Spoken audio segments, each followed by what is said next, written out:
2025 সালে বছরের শুরুতেই যদি আপনি নবী করিম সাল্লাল্লাহু আলাইহি ওয়াসাল্লামের শেখানো আল্লাহ তাআলার শক্তিশালী গুণবাচক কয়েকটি নামের জিকির যদি ভিন্ন নিয়মে আপনি করতে পারেন, আল্লাহর নবী মুহাম্মদ আরবি সাল্লাল্লাহু আলাইহি ওয়াসাল্লাম ওয়াদা করে বলেছেন, এই জিকিরের আমল যে ব্যক্তি করবে তার পরিবার সংসারে কোনোদিন অভাব অনটন আসবে না, দুঃখ কষ্ট পেরেশানি আসবে না, হতাশা আসবে না।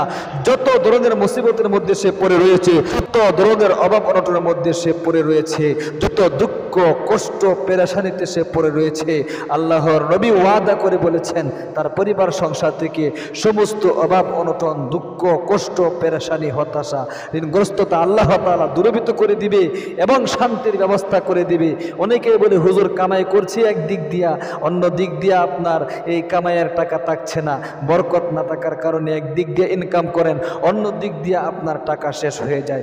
মাসের শুরুতেও ঋণ, মাসের মাঝখানেও ঋণ, মাস শেষ হলে টাকা আসে, আবার আপনাকে ঋণগ্রস্ততার মধ্যে পড়ে থাকতে হয়। এই সমস্ত ঝামেলা দূরীভূত করার জন্য একমাত্র আজকের আমলটা আপনার জন্য। যদি আপনি এই সমস্ত ঝামেলার মধ্যে পড়ে থাকেন, অনুরোধ করে বলবো ভিডিওটা স্কিপ না করে একদম মনোযোগ সহকারে দেখতে থাকুন এবং আমলটা শিখতে থাকুন। জীবনে অনেক সময় কিন্তু নষ্ট করে থাকেন গান বাদ্য টিভি সিনেমা টিকটক ইত্যাদি থেকে, সামান্য সময় নিয়ে পারবেন না আজকের এই ভিডিওটা দেখে পরিবার সংসারে শান্তি আনার জন্যে। অবশ্যই আমলটা শিখতে ইনশাআল্লাহ পারবেন, পারতে হবে আপনাকে। প্রিয় দিনী ভাই এবং বোন, আল্লাহ রাব্বুল আলামিন কুরআন আল কারীমের মধ্যে অগণিত আয়াতে বলেছেন, আল্লাহ রাব্বুল আলামিনের জিকির যে ব্যক্তি করতে পারবে বেশি বেশি করে, বিশেষ করে সকাল সন্ধ্যায় যদি কোনো আল্লাহর বান্দা বান্দি চোখ বন্ধ করে জিকির করতে পারে, জিকির করা শেষ হলে যদি আল্লাহ রাব্বুল আলামিনের নিকট চাইতে পারে গো, আল্লাহ রাব্বুল আলামিনের নিকট চাইতে দেরি হবে। তার চাওয়া মনের আশা, অতীতের অপূর্ণ আশাগুলো আল্লাহ রাব্বুল আলামিন পূরণ করতে দেরি করবেন না। আল্লাহু আকবার। ভবিষ্যতের যে আশা রয়েছে এগুলো পূরণ করবে, ও দীর্ঘদিন আটকে থাকা যে সমস্ত আশাগুলো রয়েছে এই সমস্ত আশাও আল্লাহ তাআলা পূরণ করবে। আল্লাহু আকবার। সূরা আহজাবের এক আয়াতে আল্লাহ বলেন, ইয়া আইয়ুহাল্লাযীনা আমানু যকুরুল্লাহা যিকরান কাসীরাও ওয়াসাব্বিহুহু বুকরাতাও ওয়া আসীলা। আল্লাহ রাব্বুল আলামিন বলেন, ও ঈমানদার নরনারীরা, বেশি বেশি করে জিকির করো।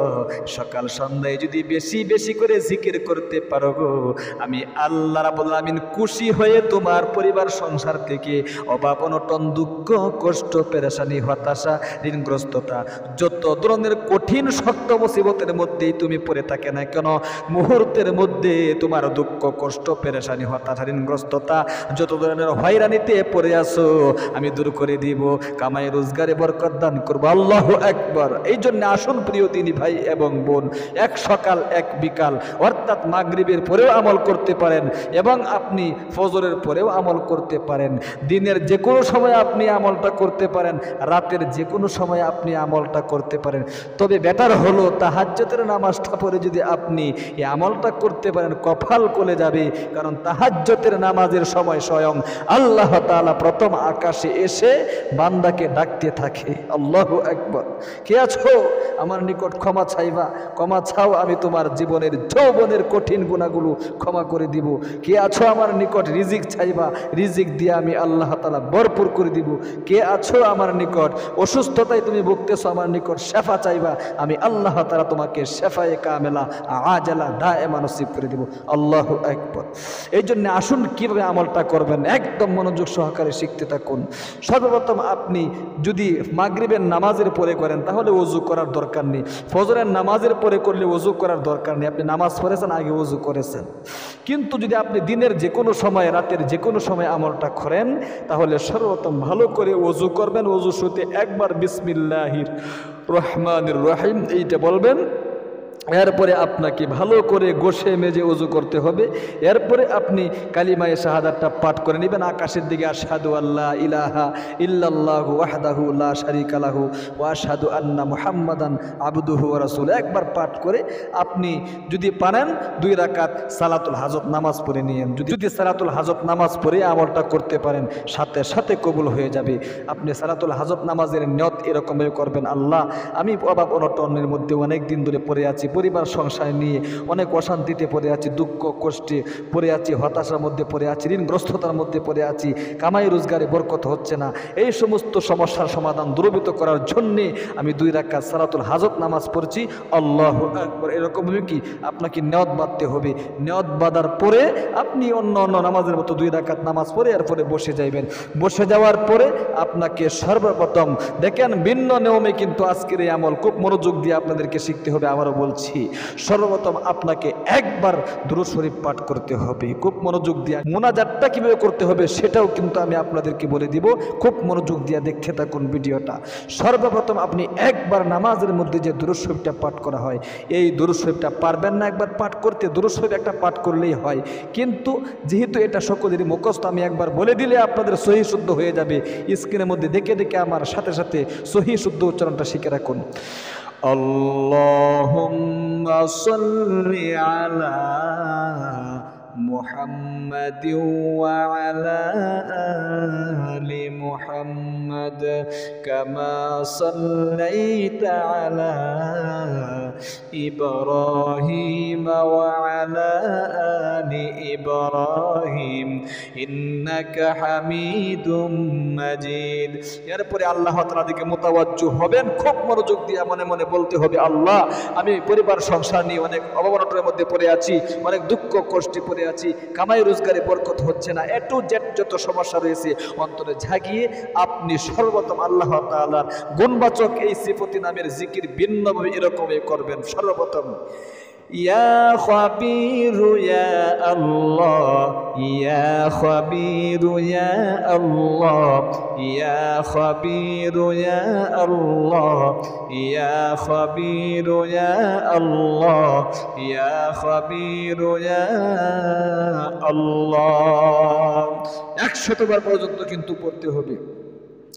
এরপরে 2 নম্বরে ইয়া হাকিমু ইয়া আল্লাহ, ইয়া হাকিমু ইয়া আল্লাহ, ইয়া হাকিমু ইয়া আল্লাহ একদম মনোযোগ দিয়া।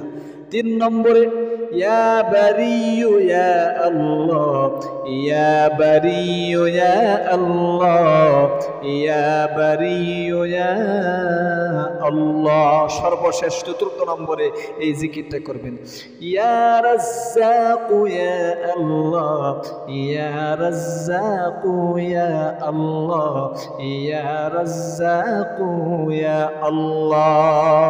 এরকম ভাবে আপনাকে 4টে আল্লাহ তাআলার গুণবাচক সিফাতি নামের জিকির ভিন্ন নিয়মে করে সংক্ষিপ্ত মুনাজাত করবেন। এরকম ভাবে আলহামদুলিল্লাহি রাব্বিল আলামিন ওয়াসসালাতু ওয়াসসালামু আলা আশরাফিল আমবিয়া ওয়াল মুরসালিন। আল্লাহ তুমি দেখো নজর করে আমি তোমার গুনাহগার বান্দা, জীবনের যত কঠিন বড় বড় গুনাহ রয়েছে সবগুলো আমি করেছি, আমার জীবনে অনেক গুনাহ জমা হয়ে রয়েছে, মাথা থেকে নিয়ে পা পর্যন্ত সমস্ত শরীরে গুনাহে জর্জরিত, হাতের গুনাহ, পায়ের গুনাহ, চোখের গুনাহ, সমস্ত শরীরের অঙ্গ প্রত্যঙ্গের গুনাহ নিয়ে তোমার দরবারে হাজির হয়ে গিয়েছি। কবিরা সগীরা জাহিরি বাতিনি প্রকাশ্য জিনা বিবিচার পরকীয়া সহ যত ধরনের গুনাহ রয়েছে সবগুলো ধুয়ে মুছে সাফ করে আমাকে নিষ্পাপ করে দাও। আল্লাহ পরিবার সংসার নিয়ে অনেক অভাব অনটনের মধ্যে পড়ে আছি, দুঃখ কষ্টের মধ্যে পড়ে আছি, হতাশার মধ্যে পড়ে আছি, ঋণগ্রস্ততার মধ্যে পড়ে আছি, পরিবার সংসার থেকে অভাব অনটন, দুঃখ কষ্ট, পেরেশানি, হতাশা, ঋণগ্রস্ততা দূরীভূত করে গায়বী রিজিকের ব্যবস্থা করে দাও। কামাই রোজগারে বরকত দান করো।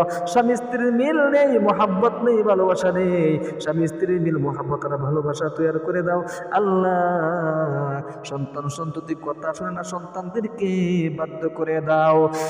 আখিরি তামান্না ওয়াজআল কালিমাতুনা ইনদাল মাউতি লা ইলাহা ইল্লাল্লাহু মুহাম্মাদুর রাসূলুল্লাহ। আল্লাহু আকবার। এরকম ভাবে আপনি সালাতুল হাজত 2 রাকাত নামাজ পড়ে তারপরে কিন্তু আমলটা করবেন। নামের ভিন্ন নিয়মে আল্লাহ তাআলা গুণবাচক 4টি সিফতি নামের জিকির ইনশাআল্লাহ যদি করতে পারেন কপাল খুলে যাবে, আল্লাহ তাআলা আপনার ভাগ্য পর্যন্ত পরিবর্তন করে দিবে ইনশাআল্লাহ। যারা ভিডিওটা দেখেছেন একটা লাইক দিবেন, একটা কমেন্ট করবেন। আল্লাহ যারা একটা লাইক দিয়েছে অবশ্যই তুমি তাদের প্রত্যেকের মনের নেক আশাগুলো পূরণ করে দাও। মক্কা মদিনা তাদেরকে হজ না করাইয়া তাদেরকে মৃত্যু দিও না, আমিন। আর আমাদের ইসলামিক চ্যানেল থেকে এরকম গুরুত্বপূর্ণ ভিডিও দেখতে চ্যানেলটাকে সাবস্ক্রাইব করে পাশে থাকা বেল আইকনটা অন করে রাখবেন।